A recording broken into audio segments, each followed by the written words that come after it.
మార్చి 7న పశ్చిమ బెంగాల్లోని 27వ జాతీయ రహదారిపై జరిగిన ఘోర రోడ్డు ప్రమాదంలో ఇషాన్ కిషన్ సోదరి వైష్ణవి సింగ్ ఆమె భర్త మరణించారు. ప్రమాదం జరిగిన సమయంలో కారులో ఉన్న ఆ దంపతులకు 6 నెలల 3 సంవత్సరాల వయస్సు గల 2 చిన్నపిల్లలు అదృష్టవశాత్తు సురక్షితంగా బయటపడ్డారు.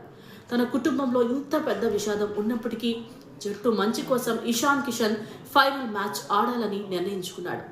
తన సహచరుడు హార్దిక్ పాండ్యా ఇచ్చిన ధైర్యం కారణంగా అతను మైదానంలోకి దిగాడు.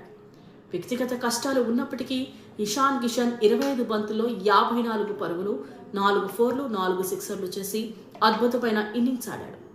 ఫీల్డ్లో 3 అద్భుతమైన క్యాచ్లు పట్టి టీమిండియా ఛాంపియన్గా నిలిచేందుకు సహాయపడ్డాడు.